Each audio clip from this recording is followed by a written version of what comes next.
Welcome to the Marvy Woods Football Academy podcast.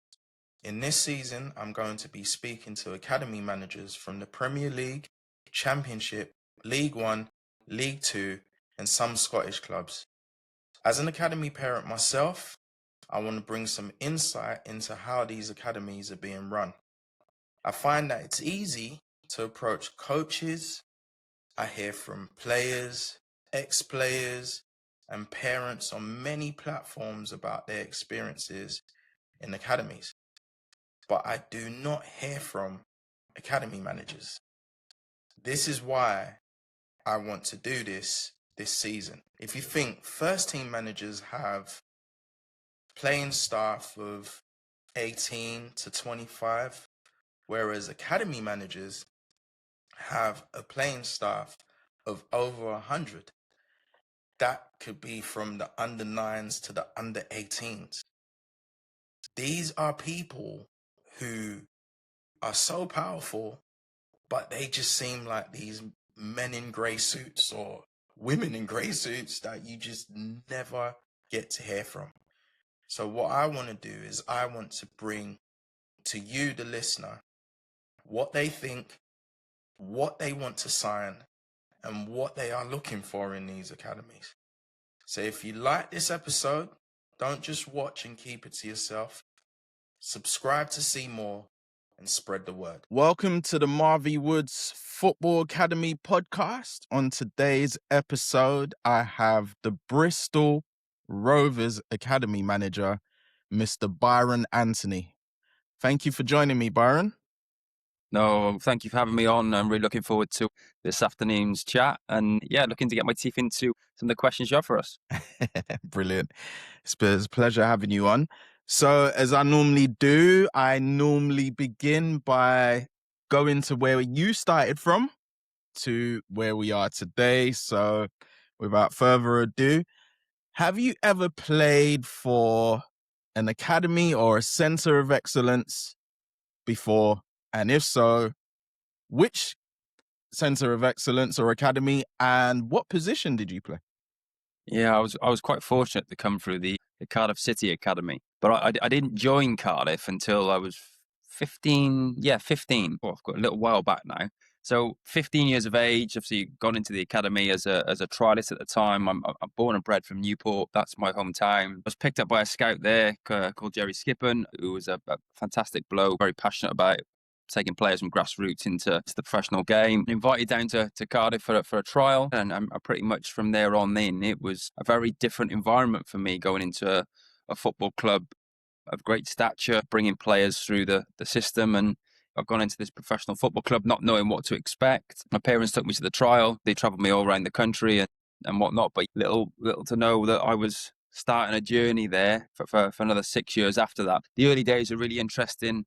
So you go into the trial period, you have your trial, spent about 3 or 4 weeks there, and they offered me a registration. Then within 6 weeks, then they'd offered me a 3-year scholarship. It was then 3 years. It's changed slightly now. It used to be 17s and 19s that the program was based around. I ended up serving 2 years of my scholarship and my third year, and then become a pro. So it moved quite quickly, but a fantastic football club, rich history of bringing through academy players, Joe Ledley, Aaron Ramsey, to name a few, with Chris Gunter. So we really had a rich history there of bringing players through, and I was fortunate enough to be a part of that. Probably most notably of all, you look at Robbie Earnshaw, I think he scored a hat-trick in every single division. For me, the early days were really interesting, and to go from probably grassroots straight into that environment was a little bit of an eye-opener, but one I was really open to and hit the ground running. What was your first thoughts? What was the difference? Well, I arrived at Ninian Park. They're all ground. So I was invited into reception, sat down. I was thinking this is a huge football club compared to what I was used to at grassroots. I was shown around the stadium by a staff member there at the time. Invited into the dressing room. The under 17s and 19s were based at the stadium then, where they changed. And a little trip across the road to Leckworth, where we trained. The initial stages was a little bit like, oh, okay, this is new. This is a big place to go into. But I think same as youngsters today, I don't think you really have any nerve. You just go in there and give your best shot, right? And that was it. That was what I did, and it stood me in good stead. What position did you play? So I went into Cardiff as a centre back, but I played a number of positions. I ended up playing right back at centre back for the majority of my career. I went in as a central defender. I like to defend, but like to have the ball at my feet at the same time. So a little bit of a mix. Right. So you said parents used to take you. So did you used to have the famous car conversations with mum or dad? Yeah. How did that go after a bad performance? Well, to be fair, my parents were quite chill. Like my dad would be pretty honest with me, but was very controlled from an emotional point of view. Without them, I wouldn't have got to where I needed to be. Even when I went on and become a professional player, they would travel around the country and watch me play. And when I played for Wales, they travelled across different countries to watch me play. So yeah, a huge support network. And it wasn't only then; it was my grandparents as well that would sometimes pick me up from school late night, tipping down the rain, especially in the winter, and have that 35, 40-minute drive from Newport to Cardiff through the traffic to get me where I needed to be to be at training. But yeah, a huge support network behind me. I was just a person that went out and delivered on the day throughout my career. But without that, I wouldn't have got anywhere near what I got to and what I managed to achieve. Did you cope with any injuries like throughout your time in your youth? So I was quite fortunate. I picked up a couple of growth-related injuries, severs, osgood. So yeah, so there was a couple of growing injuries that you wouldn't fully versed on those injuries then when you're that age. It's almost like was it an overuse injury? It was very, very new to me having to deal with that, but managed to get through those early growth-related hiccups, if you like, and part and parcel of growing up. Yeah, and then become a stronger individual and my body was stronger for it. Did you ever go on loan or was it straight into the first team? No, I did have a loan experience. Yeah, that was again a huge eye opener, but a magnificent experience. At what age? At 17, I went from Cardiff to Forest Green. Forest Green were actually bottom of the old conference at the time, and I tell this story to the players and to the staff quite often. Where I went from Cardiff, where I had everything done for me. Obviously, your kit's laid out for you on your arrival. You've got your boots clean from a boot boy. You've got everything set up for you, ready to go out and train. And I've gone into Forest Green and I've had to get my own kit. We trained on a college pitch. It was like a mud patch. It was a Wake up. huge eye opener. Yeah, it was a huge eye opener. But actually, from a developmental point of view, it was the biggest learning curve that I could possibly had. And I had such a good experience there. They played at the old lawn. There was a slope on the pitch. They just threw out water on the floor. It was very much an eye opener, but something that stood me in good stead for the future because I always knew that you had to be consistent. And you had to work extremely hard to get to where you need to be, and along that way you had to be disciplined. So that allowed me to go, okay, if you want a career in this game, you could end up at any level, but if you want to shoot for the top, you've got to be consistent and be disciplined with it. What did you learn from that experience? I think it was the environment, and there were some great people there, players that played at a decent level and been involved with some Premier League clubs, and obviously had found their way down the football pyramid then. And again, like speaking to those players in that dressing room, leaning on their experiences, and then playing some really, really good teams in the conference at the time. Yeah, give me some probably human development as well, like life skills. So that was a big learning curve for me. But I absolutely loved the experience and something that, again, give me some solid foundations moving into the pro game back at Cardiff. What did you do on a daily basis? Did you have any set daily routines to improve yourself? Yeah, so even then, back then, I know that the players that these days have absolutely everything from a focus point of development. And even then, we had individual development plans. Colin Pascoe was the academy youth team coach there and was very passionate about developing players. Matthew Crocker, who was the academy manager, who's since moved on to Southampton and England, and now I think he's the sporting director in the US. Some real good people around, but it was individual development then. So you'd have your team practice sessions in the morning, in the afternoon, you'd very much be focusing on your own individual development, which again was something that they honed in on and the kind of the granular detail of trying to improve across the four corners of the game was still evident then and back between 2001 and 2003. So you you're obviously in the system at 15 and you would have seen quite a few players come and go at academy level. What was it like seeing certain players you might have thought to yourself, "Whew, yeah, they're definitely making it," and then the news comes, they're released. Yeah. How do you take that kind of news? Is it like, whoa, if they're released, what's happening to me? Or what's your viewpoint on that? Yeah, no, so it's a great point, Marv, to be fair. So what the initial stage when I first come in the building, obviously the players at Cardiff have been there a number of years. Many of those players have been offered scholarships really early ages. And I'm just little old me rocking in from Newport, not been in an academy before, thinking I've got to make up some ground here to try and catch up to these boys. But sometimes you can give people things too soon, too early, and sometimes they get comfortable in that they've got that security of I've got a scholarship or I've got a pro ahead of me. I didn't have that. I was going in to prove a point, to stake a claim, to take an opportunity. It is quite difficult though if players are peaked a bit early and clubs think, oh, they might get here, they might get there, and they don't actually get to where they need to be. So obviously the club ends up preparing the players to get to that stage, but they don't actually quite make it.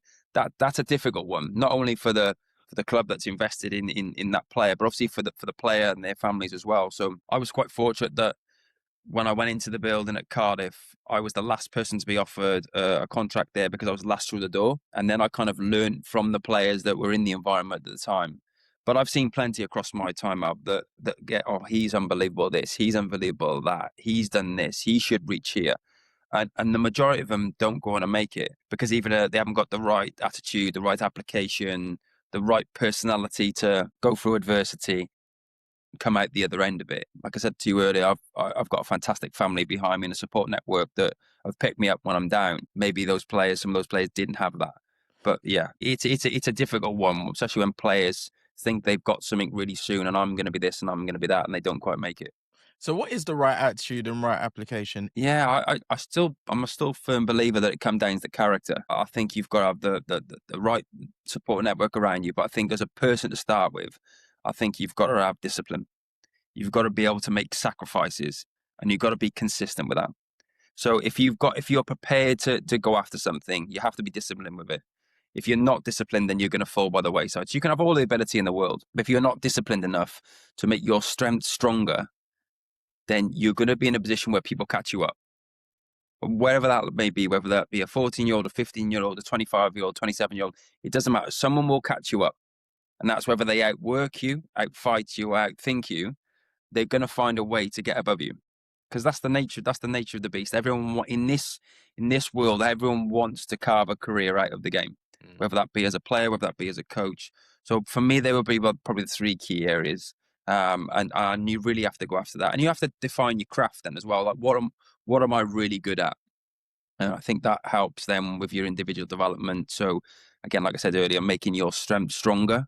You have to be in a position where you go, do you know what? For me to get to the top, I've got to be disciplined. I've got to be consistent, and I've got to make sacrifices. So you wouldn't have called yourself when you entered the dressing room the best player in the team? No, absolutely not. No. I believe that I was a person that would go above and beyond. I'd fight tooth and nail for something. I'm a person. What I believe, your personality, your character is that's you every single day. So I would never let that guard drop. I would give 100% in training as I would in games, and that was me. Like I had ability. Don't get me wrong, and I got better as I got older, and I started to think smarter. And I generally believe it now. The game's played in your head and at your feet. If you can think quickly and you're a smart individual around your emphasis on what you see and making decisions, and then you develop your craft through your footwork and your feet and that. And I think you've got a chance to develop in the game. But it comes down to mindset for me. I think 80% of it for me in the game is mindset. In what way? I think just understanding that you're gonna have highs, you're gonna have lows. Don't get too high when you're on top, and don't get too low when you're feeling like Christ with this is not going good for me. I've been at fault for a couple of goals, or we keep losing. Or I think you've got to try and find a ground where that we know that I'm comfortable being uncomfortable, because I think that's important. I learned that at an early age. Right. So did you ever experience the how can I get released and he's still here? I was quite fortunate that I didn't have that experience as a scholar, because I signed my scholarship. I come into the building quite late. I'd signed my scholarship. I then signed an early professional contract, and I spent 6 really good years at Cardiff. So I come to the end of my tenure at Cardiff in my 6th year. I didn't get released. I was offered a year's contract by the current manager then, but I ended up coming to Bristol Rovers because that's where I felt I was going to get most out of my career. Right. And by the way, at the time, Cardiff City were sitting comfortable in the Championship, and Bristol Rovers were a kind of a League Two team, albeit a club like a sleeping giant. They were a League Two club. So I took a big risk at 21 to go and play football, because I believed, for me, I didn't want to sit not playing football. I didn't want to be like a reserve team player any longer. I didn't want to be someone that kind of like just roll through life comfortably. I wanted to go and get myself a career, and quite fortunate for me, when I did move to Bristol Rovers, we got promoted in the first season at Wembley in front of 64,000, sorry, and played at the Principality Stadium in Cardiff. So that allowed me to go, do you know what, you made a great choice. You made a great choice. So going back to your point, no, I didn't experience that kind of release at a youth level. But what I did experience is making the decision to give myself longevity in the game or opportunity. No, I meant release as in other players getting released and you're staying there, and Yeah. they're looking at you as if like, well, I'm better than you. Why is he still here? Yeah. And I'm leaving. Did you ever experience Yeah. not jealousy? No, but no. I know what you mean. Yeah. So there was quite a few that you looked at and went, oh, how's he got? I won't name names for definitely. purpose of, but how has he made his debut, or how is he making first team appearances? Oh, absolutely. Especially when I was in the reserve team at Cardiff, I looked at it and went, okay, this is. I feel like I'm doing well enough to be given the opportunity. They were few and far between, albeit I did make my debut then, had a handful of appearances. I didn't quite break into the first team where I felt I could have broken into that environment. So yeah, there was a feeling of, I should be getting my opportunity, and other people are. Why is that? Why is that the case? So how did you deal with, at the time, the distractions, like the drinks, the drugs, the girls, the alcohol, the romance, whatever, as a teenager, to just concentrate and focus on football? Or did you? Oh, don't get me wrong. I enjoyed life when I was a younger individual, a younger player. I think it's important. I think you can be cocooned into. When I talk about making sacrifices, I think you have to have a balance into the scales, right? So no different to a young player today, 18 and above. Like you're talking about players like having to enjoy life, but making the right choices. So I was quite fortunate. Even I had a great group of friends, but they would, like, some would go out on a Friday night, and I knew I couldn't, because I'd have a game the next day. So when I go back to your point earlier about sacrifices, that's the sacrifices you have to make. Yeah. Couldn't attend birthdays, or if I did, you can't drink. You couldn't go out and about when the lads are going out for a boozy Friday night or a boozy Saturday night, because I know I've got a game on a Tuesday. So there's some sacrifices you make in the early days, and then you get used to those sacrifices because they become normality. And then that's your rhythm of life. Then if you want to stay in professional football for the long term, then you have to get used to the rhythm of life of making those sacrifices. Right. So how did it branch from that into coaching? So I really enjoyed my career. I got to 30. I had to retire through injury at 30. I had a double leg fracture. I was playing for Newport County at the time. We played Brighton at the Amex Stadium and picked up a double leg fracture in the Carabao Cup at the time. But I was already on my coaching journey. I'd already started my B license and was going on to my A license. So I knew what I wanted next. It was just kind of, how did I get there? The injury obviously come at an untimely situation and an untimely time for me, where I'd captained my hometown club in Newport. We were just been promoted to the League Two in the Football League. So I felt it hard, really. It caused me problems for a little while, just trying to digest. Like, I was injured, I was in the gym on my own, I was doing rehab on my own. I'd be going to my local gym at 7 a.m, but before going to training, just to try and give me that extra percentage in regards of recovery. I'd then go to the pool after. So all that come around, and I had to retire at the age of 30, not because of the actual leg break, because the complications around that, issues with my back and my hip. So I had to retire. So ended up working for Newport in a coaching capacity under Justin Edinburgh, and then moved into like the academy coaching side of it, really. I ended up working for Newport's academy as a development coach, and then ended up becoming the academy manager there 18 months later. From there on in, I was in the coaching world. The coaching world consumes you, if you like, and before you realize it, you're 8 in the morning till 8 at night, and that's the way it is, and I wouldn't have it any other way.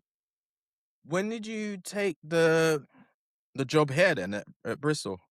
But after I left Newport, I had a little bit of time away where I finished my time there. I'd spent 6 years there at Newport, but I've done 3.5 years as the academy manager, so I needed a bit of time away to go and have a little look at what the coaching world looked like, and spend a bit of time going around clubs, looking at how things work, what coaching looks like, transition from academy to first team session. So yeah, I had a good bit of time understanding that, and then I moved on.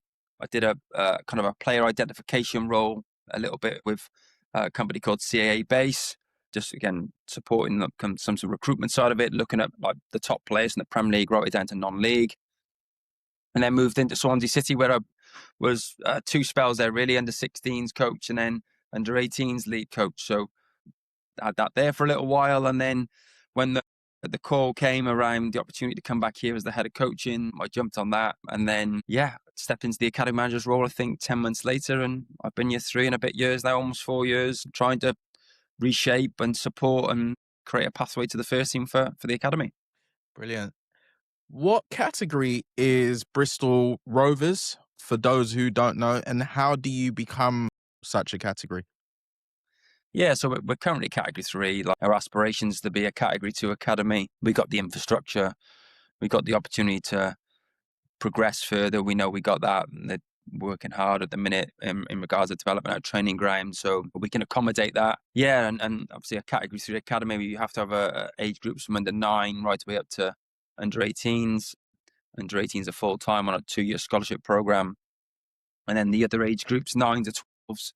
They train twice a week, a game on a Sunday, and 13s to 16s train 3 times a week with 2 gym sessions on top. And they train right way throughout the week, and then games on Saturday and Sunday for those age groups as well. So yeah, it is quite a strenuous task for parents and guardians and for players to travel, be in school on a daily basis, and then having to come and train in the evenings. But yeah, the players love it, and they enjoy being a part of it. And the part-time staff obviously put a lot of hard work into getting these players ready and keeping that golden chain together, if you like.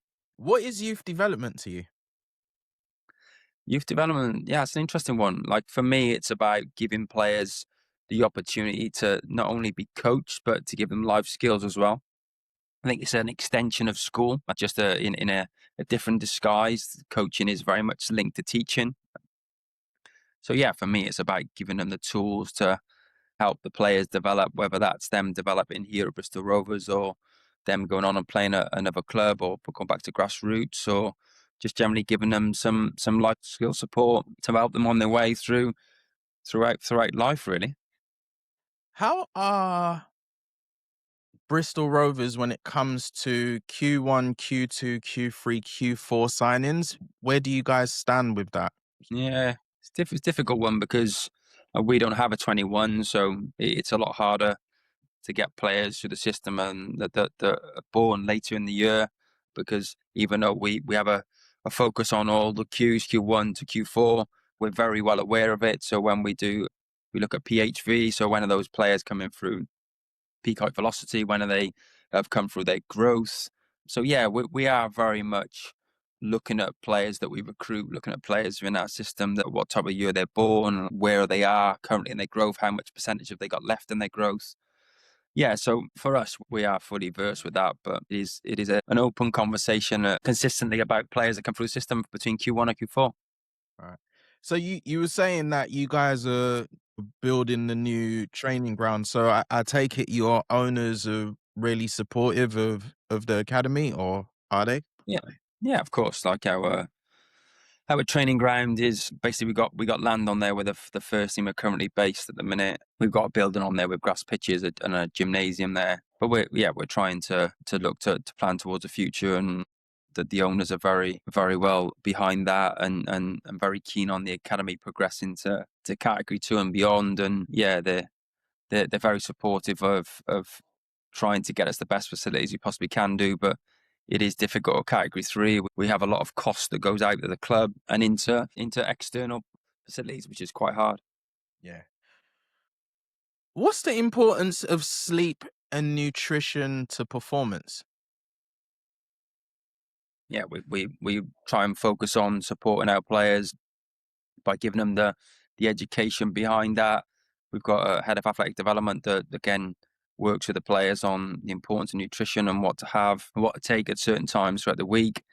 Yeah, and sleep. We try and get our players to have a minimum of 8 hours sleep to get them in a position where they're well versed on their recovery, and then they're in a position that they know that they get maximised performance from that. So why is it important? I think it's just general recovery. I think if you're looking at like sleep, I think sleep's important for the body to recover. A lot of your recovery is done whilst you're sleeping, and the players then can make sure if they got micro tears in their muscles or they've got any recovery they require, then that aids that in regards of supporting their body recovery. And then nutrition obviously helps repair the body and provide it with the energy and fuel that it requires to hit maximum performance and peak performance. Results or development? What side of the fence you sit on? Very good question. We talked about this consistently. I think the development always comes first. Players have to understand what winning is.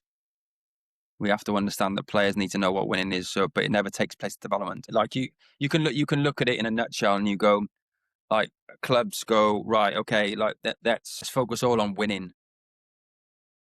Like, listen, we always want to win, but it never takes place in development. We always put development first, and then we're in a position then where we go, okay, if we know where we're at. So, for example, if a player needs specific work, then we might sacrifice the result to get that player what he requires. We're not going to go like put our best player in this position because we know we're going to get the result, but that might not suit him in the long term. Right. So for us in the term of we don't sacrifice our development. Development is our number one, but our players have to understand what winning is. Like, Okay. because when we get to the end goal, players know what winning looks like. They come off the pitch every day and they go, "Do we win? Do we lose? Do we draw?" They know, so we can't hide from that. Yeah. As coaches, we've just got to make sure we layer it to go, it's okay if you don't win because of this, this, and this. And that's when we go, okay, for me, then we go and look at the focus on its development, but winning's important. Yeah. Do you guys do academy tours at Bristol Rovers? And if so, what are the benefits? Huge benefits. I've just come out of a meeting today and we're talking about tours for our foundation phase at the minute, and we're looking at planning for the youth development phase. And there's so much benefit to players, not only maximising the games program and taking that to another level, testing out players, but culturally as well, giving them an education, taking them away to challenge themselves in a different environment abroad or even in a different part of the UK. We've got a games program, but it gets a bit boring, a bit monotonous. So we like, okay, like, how do we spike these players? How do we give them a little bit different? How do we support their journey by exposing them to so many different environments, so many different clubs, so many different cultures, to give them everything they require? So whether they come through the academy and they go on and have a career in the game, or they come through the academy and they go on and do something else, they've had a real good education as well as a variety of games. Have you seen, at your time at Bristol Rovers, have you seen really talented boys go out on loan and for some reason it didn't work as you expected it would? And why is that? He's smiling. Yeah, because it's we have a loan program. I put a note down because I wanted to talk about this around the loans, because I think it's really important. And some of the guys you would have had on from category 3 are probably in that same boat. because we don't have a 21s or development squad. So those players, they get to 18, second year scholar. It's like, okay, so we're judging them going, they've got potential, but then they need some exposure at first team level. They're not getting it here. So how do we supplement that?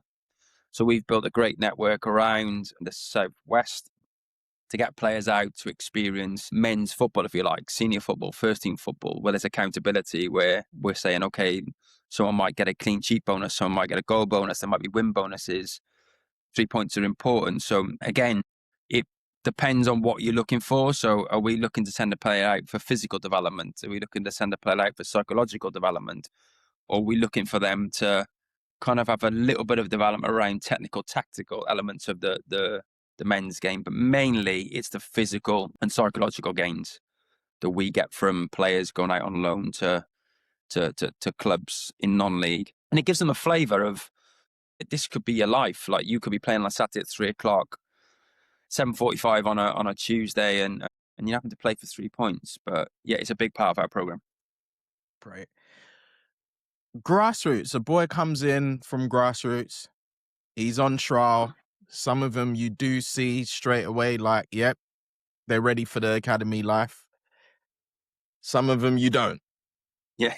What have you seen is the difference between those who don't? What is the difference between an academy level player and a grassroots level player that you've seen that you're like, you need just that bit more to become academy level? What is it that differentiates a grassroots player from an academy one? Yeah, I think you can see the ones that have been in an academy for a period of time, and you can see the ones that have come in from grassroots that might be a little bit raw around the edges from a technical point of view and a tactical point of view. But that's not a problem to us. We kind of look ahead a little bit further. So how do they move? What are they good movers? What do they look like when they're moving? Where will we see them playing? There is a technical deficiency, but we know that with a lot of them. You might have a striker, for example, that scored 50 plus goals at grassroots, comes into the environment with the academy and then struggles to score because it's a completely different environment and a different challenge for them. But yeah, there's definitely some differences of understanding. Like, the player might not be at the level when they first come in, but just giving them that little bit of time to go, they may settle in. But the key areas for us is looking at probably how they move. Are they functional movers? And if not, what do they require to get to that level? But for us, when we look at grassroots, we look at projects and going, okay, like, they might be deficient, but that's our job to get them better if we see something in them. What would you say, Marv? What was your understanding of, like, grassroots and academies? Obviously, your lad's in Colchester at the minute. What is difference have you seen? Mentality. Okay. Yeah. I think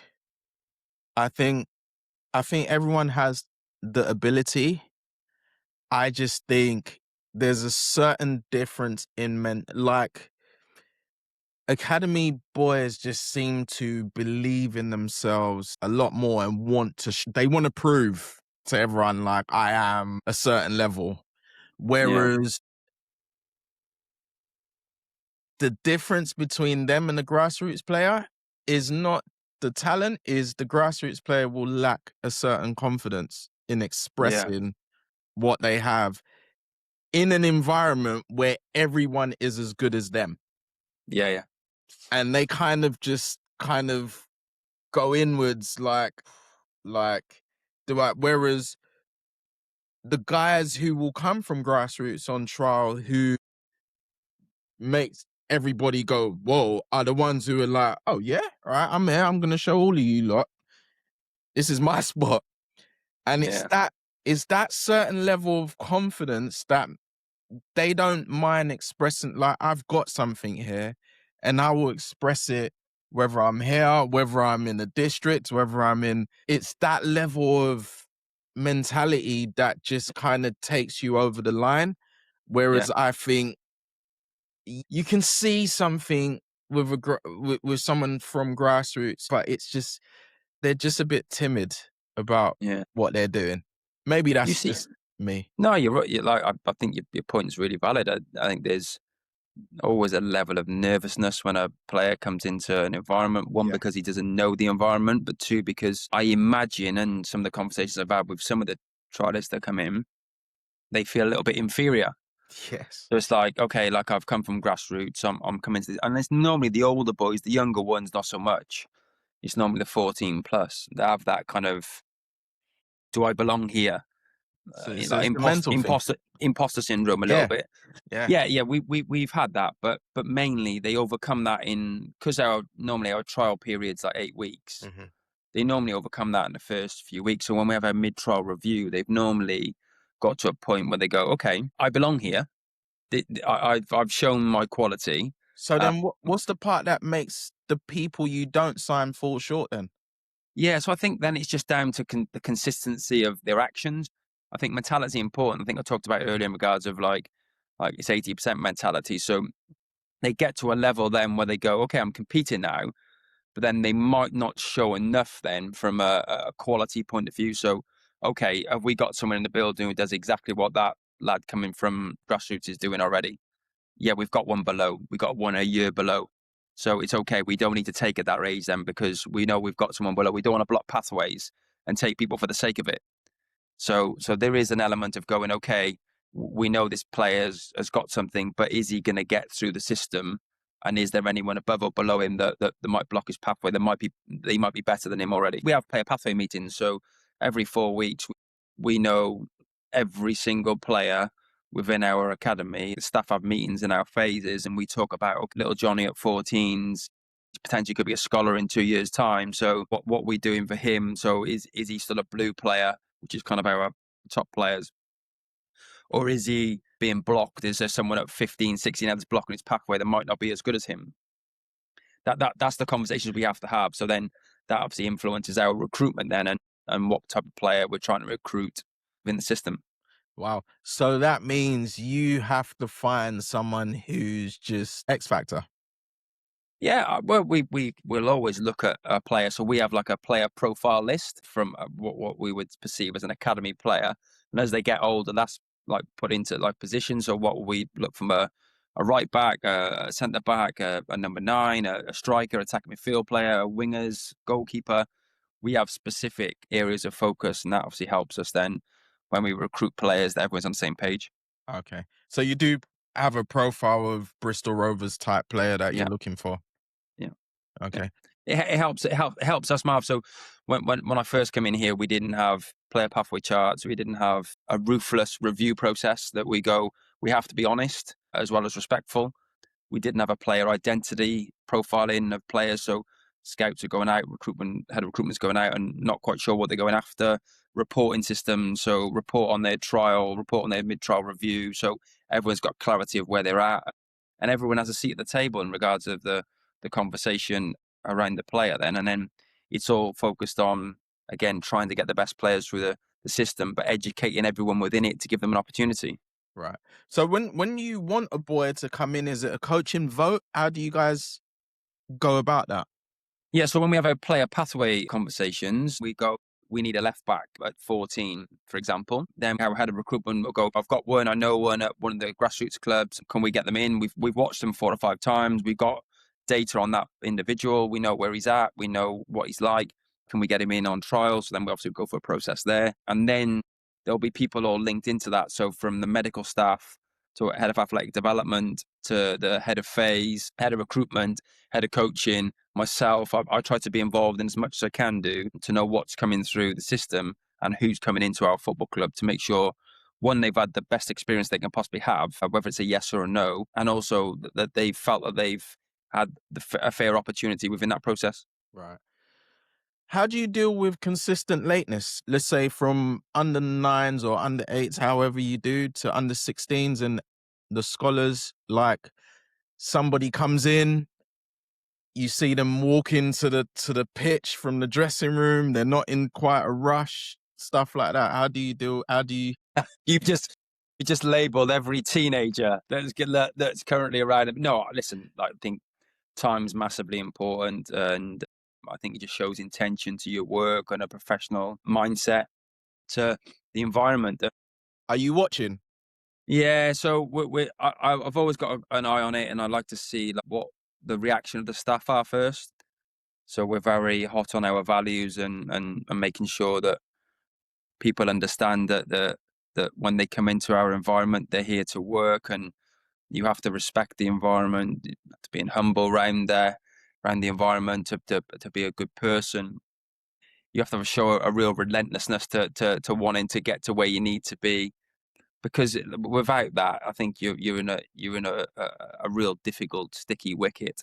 But in regards to managing that, that comes down to from a full-time point of view for the scholars. We've got like a little leadership group that sits within the scholars, so they'll manage it to start with, and then the lead phase coach will understand that, and he'll know who's late consistently. They might miss some game time. Okay.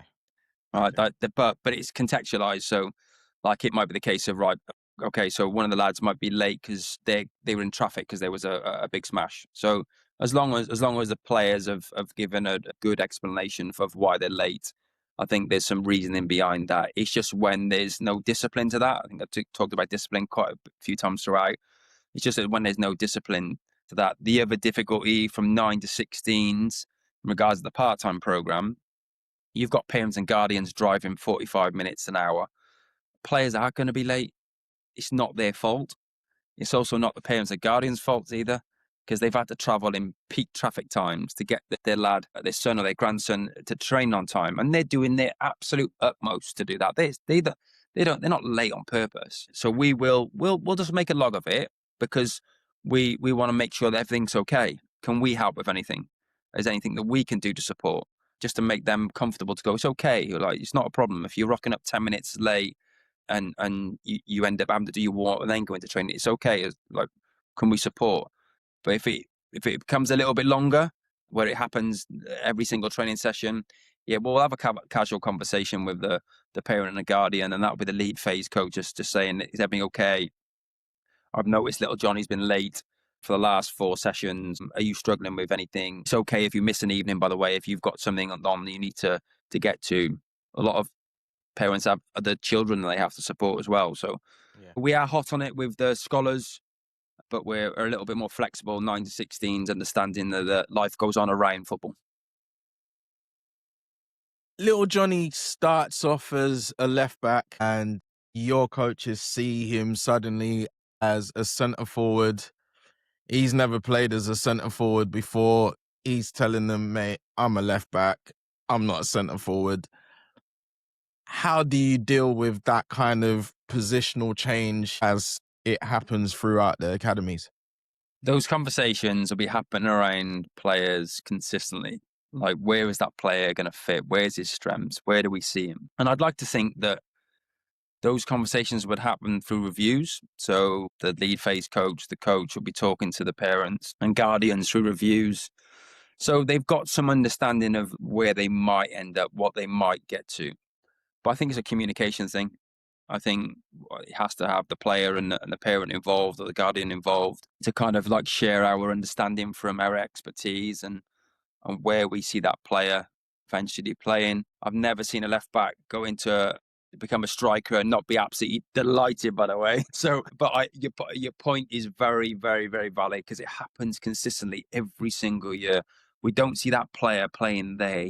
I don't think he's good enough to be a winger. Could he be a fullback? I don't see that centre midfielder being good enough to be a midfielder. Can he be a centre back? Is he going to hit a certain height to be able to compete in the Football League as that height? So yeah, so those player pathway meetings are those conversations constantly happening.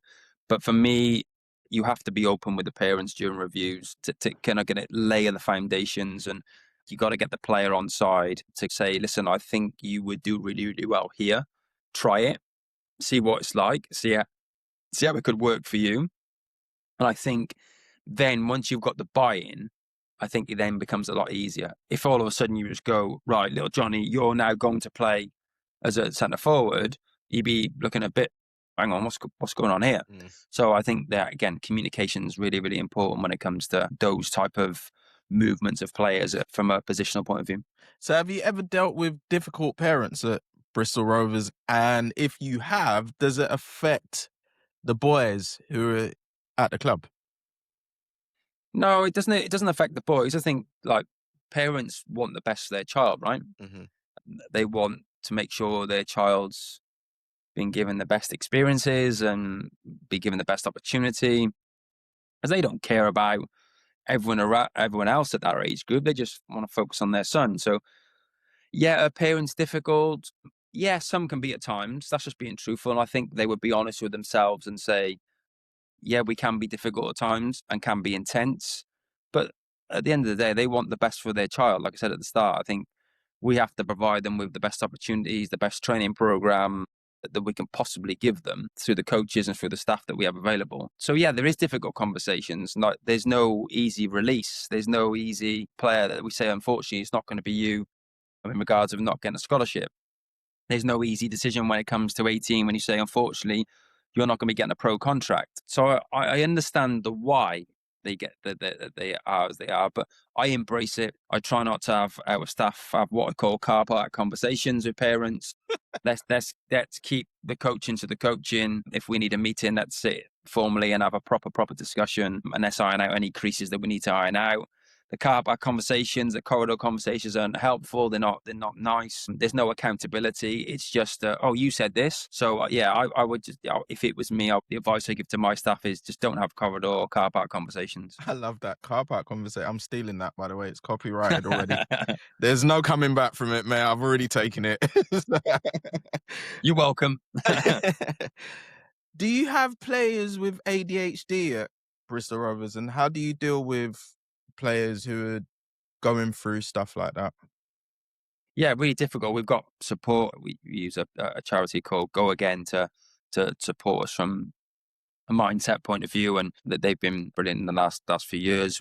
We work really closely with SGS College, who are one of our facility providers. Again, they support from an ADHD point of view. I think from a player that's been diagnosed, we've got a couple that have been diagnosed with ADHD. I think it's us supporting them within their program and making sure all staff know that, especially during the transition of players across age groups, that each staff member knows that what players have got what. And yeah, especially when it comes to ADHD, I think it's really important that we support that, and we do from an external and an internal point of view. We've got a couple in at the under 18s, and it just a different support network. It might be an individual meeting, it might be something that's explained in clearer detail, one-to-one.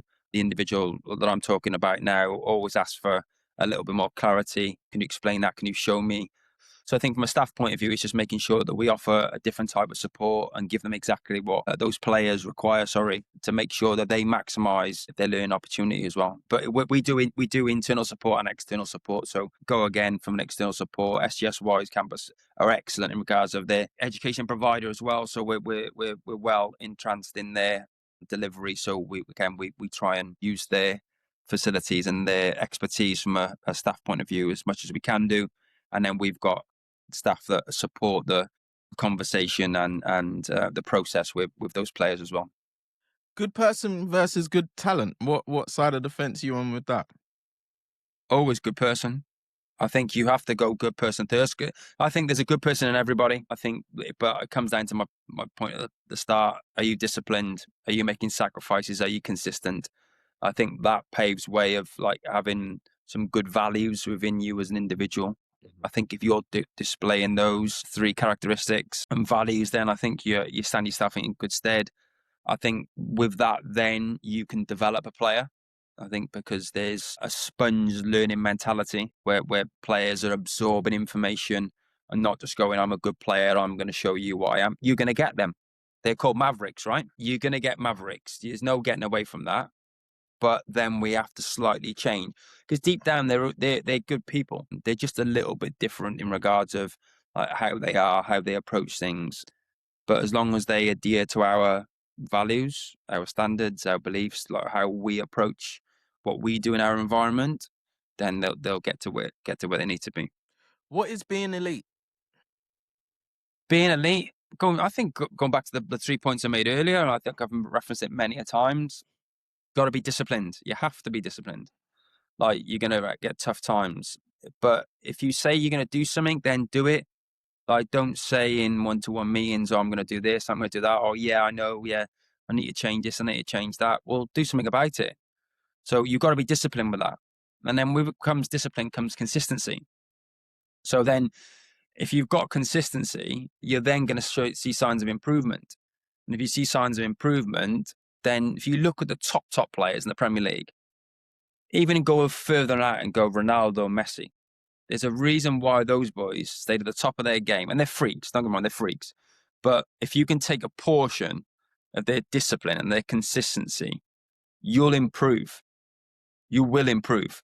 That's a matter of fact. And that's whether you're a person that wants to be a professional footballer, a person that wants to be a scholar, or a person just wants to be successful in life. For me, you have to have those three areas. Like, and then like we look at the focus of going, if you don't make sacrifices along that way, you're going to be inconsistent because you're going to fall by the wayside at some point. So it might be like we talk about if you're consistent, but you end up going out with your mates on a Saturday night because you've had an unbelievable performance on the Saturday, you scored, you got man of the match, but you got a game on Tuesday, and then you have a stinker on Tuesday. You're only remembered for your last performance. So when we talk about your discipline and your consistency, you've let them down because you haven't made a sacrifice. So that to me is what I perceive as elite mentality. Right. How are you when it comes to... That's a good response, by the way. How are you when it comes to release and retain periods? Yeah, so for me, it's quite intense. Obviously, the players and parents and guardians, they get to see where the players are at, but we're constantly reviewing players. We are judging. That's the nature of the beast, right? We're reviewing them on performance, but at the onset, we're looking at their potential. Like we kind of know where this player could potentially get to based on what he's showcasing. So we might have a player that's not quite his levels performance-wise, whether they're going through growth and maturation, whether they're finding it really difficult with their exams in school. So there's lots of things that could affect the performance, but we want to make sure that we're our eyes on potential to get those players where they need to be. So retain and release is really intense for us because we know, okay, we believe those players in the system currently, we think they will match their potential. So when we sit down and go, okay, retain. Okay, this player's been struggling. He's been struggling for a little while now. Let's look at his reviews. Yeah, he's been struggling based on his reviews. He's not going to get to where we need to be from a potential point of view.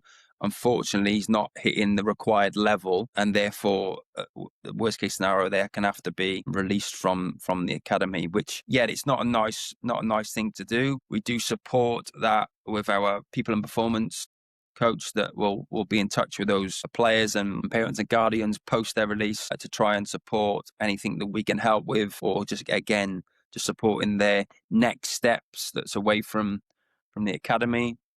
But yeah, it's a real intense period, and because it comes right at the end of the season, so there's a lot of work gone on throughout. Yeah, it is quite a lengthy process. Do you at Bristol Rovers look at school reports, and if so, why do you do that? So we are in contact with their schools. We don't necessarily look consistently at school reports, but we will. Our head of education or have an update from schools of where a player is currently at, and then it just gives us a little bit of scope to go, okay, what's their learning routine like? What are they like at school? Are they different when they come into the academy in the evenings? So yeah, we've got an open communication line with them, but again, that can be improved, that can be better. But I think that comes with having an increased and improved academy. Taking us to category 2, again, would involve having more full-time staff and a full-time head of education that can have more of a link with those schools. What do you think of data in football? Important, but we can't be bogged down by it. I think it underpins our eyes and go, okay, what I see right now and my experience through these, you can't rule out these. I think we can quite easily go data. I think it supports what the eyes see and sometimes unearth what the eyes don't see. So I think it's important, but it's not the be all and end all. I think it's there as a parameter of support to make and informed decisions. Have you seen, I'm sure you might have seen talented boys in your time at Bristol Rovers. You thought that kid's got something, and then somewhere down the line, it just goes wrong because of some kind of distraction or whatever it is, and they don't fulfill their potential.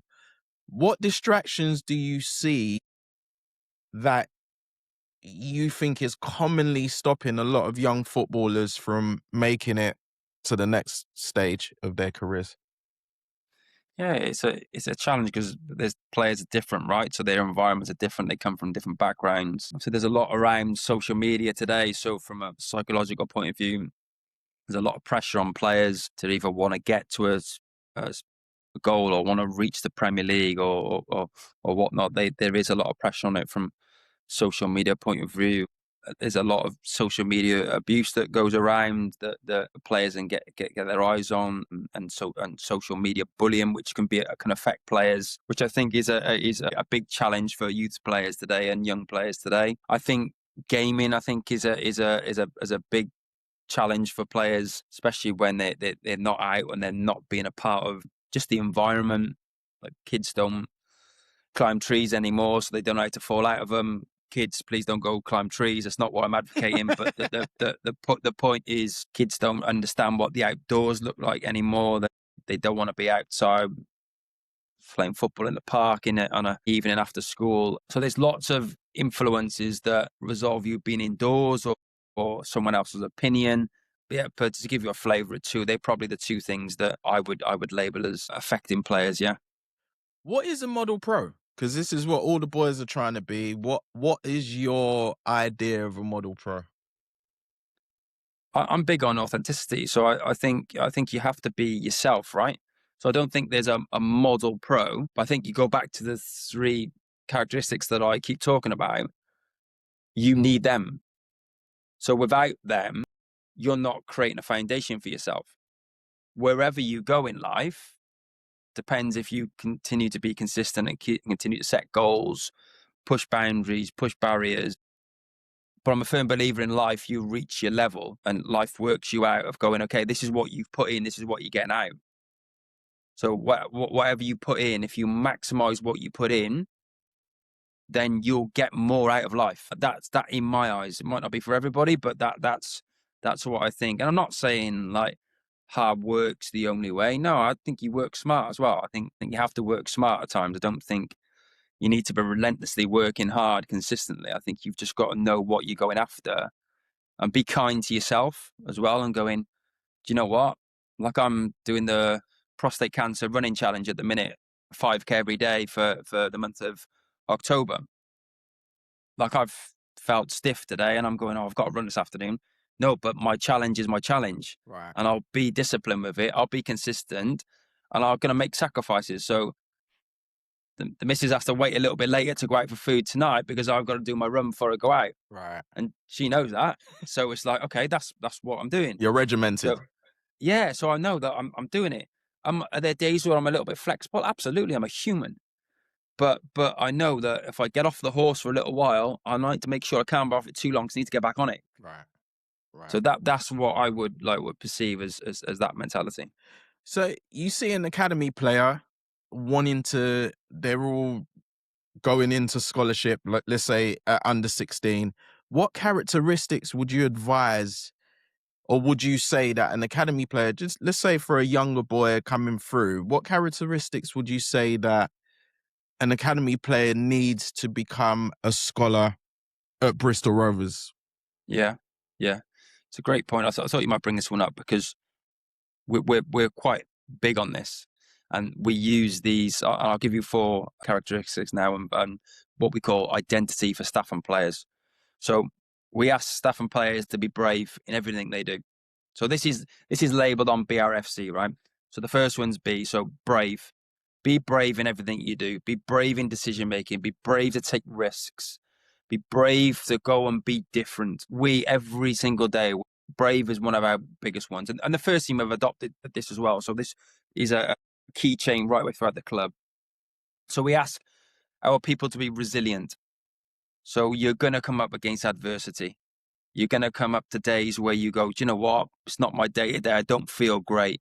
Or I've suffered setbacks. Have we got people, staff and players that are resilient? And that's really important to us. Have we got forward-thinking players? Go on, I've got a creative mindset. Do they see things? Do they make decisions based on what might happen in the next 3 or 5 seconds, or what might happen in the future? Are they goal setters? Do they go after us? Do they go after things? So forward thinking, and then collaborative. So you need people around you to get the best out of you. Like, how do you use your team?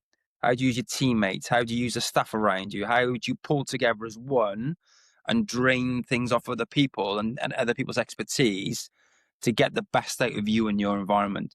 So they are our BRFC. So they are our identity. And that's not just for players, that's for staff as well. So when we talk about players and what does it take to be a Bristol Rovers player, there are 4 areas. And we're really passionate about that. So in regards to you, what have you learned from this job that you didn't see coming before you got into the position? Well, I like a little bit of routine, right? And I can quite openly, honestly say that no day in academy life is the same, right? So you can't prepare yourself for that. So you just have to learn from your experiences, Right. and then pick what you need to focus on. So what's a typical day if there is one? Yeah, so a normal day for me would be arrive either at the stadium, the Memorial Stadium, at SGSY campus, which is our under-18s site, or the quarters training ground. So there's 3 sites that I would predominantly be at across the course of the week. That might change as I'm driving in. So I might be aiming to go to SGS to see the under-18s Monday morning feedback meeting based on the weekend, or be around the players because I've seen them play on the Saturday. But I might have to go to the quarters because something's cropped up. There might be a conversation need to be had. There might be a transition of players that are stepping up to the first team because there's a game on a Tuesday night. So it can quite easily change. That's why I think you have to be, and please excuse the cliche, I think you have to be adaptable. It's probably the biggest learning curve that I've had as a coach, a manager of people, and a leader. I think you have to be adaptable to the environment you're in and the circumstances, and you'll always have a list of priorities, and they'll constantly be changing. So I think you have to be adaptable to dealing with things there and then. And I think that's a skill of a leader. And I've learned that over the years.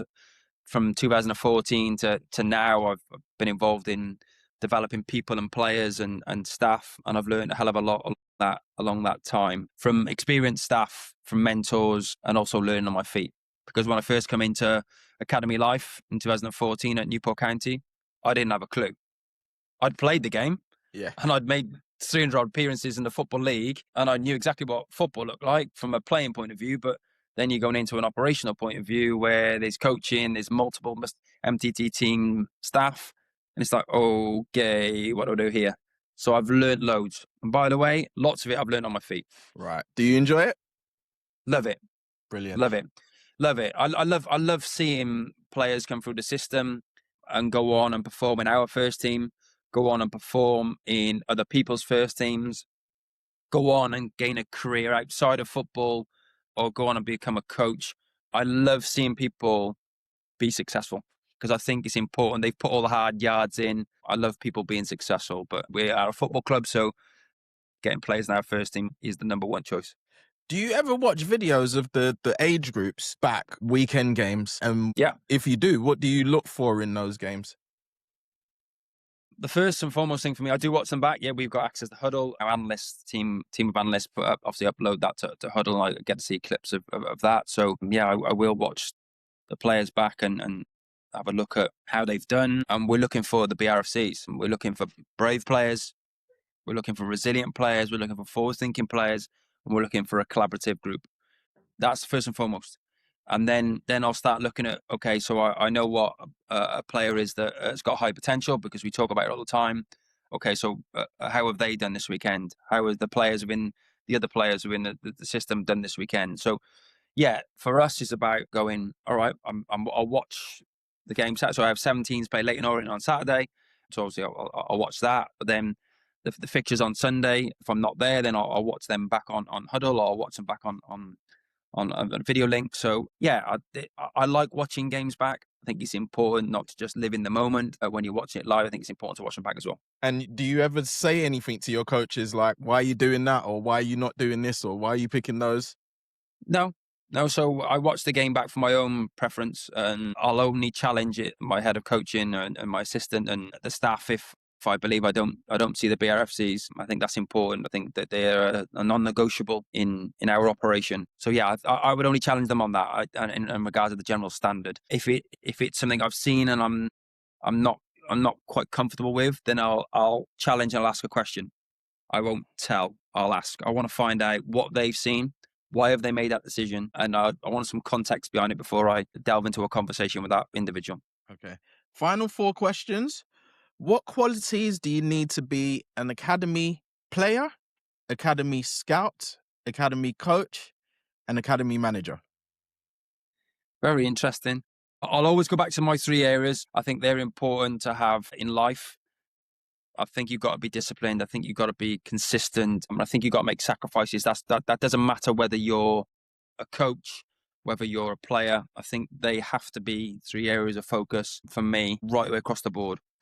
And then I'll make sure I bring alive the BRFCs again, because for us and for me, they're truly what we believe in. And even if I went away from Bristol Rovers at any point, whether I become a first team manager, whether I moved on and worked in another academy, I'd want to use the brave, resilient, forward-thinking, and collaborative approach, because even though they're our BRFCs, I think they're so potent in regards of the meaning, but meaning has to have action. So I think they're bringing them to life. I would definitely take them with me as well, wherever I'd operate in. Is there anything that I haven't covered that you'd like to say? No, I've thoroughly enjoyed obviously our conversation, and I hopefully I've brought to life a little bit around the academy operation and how we function, and some of my beliefs and the academy beliefs, and it gives people a little bit more of an understanding of academy life and a player's journey throughout the pathway, and when they move on, what else we add value to along that journey as well. Definitely, Byron. It's been a pleasure, mate. Thank you for coming on. No, I've really enjoyed it. Thank you, mate. Thank you guys for joining me on this episode, and I hope to see you on the next episode. Take care. This episode is sponsored by the PV Consultant, the go-to business strategist for salon owners and solo beauty professionals who want to grow smarter, not harder. If you're ready to boost your visibility and start attracting more clients today, download the PV Consultant's free Google cheat sheet at www.thepvconsultant.net/cheat sheet. It's packed with simple, powerful tips to get your business seen by the right people. A big thank you to the PV Consultant for supporting today's episode and helping more businesses shine.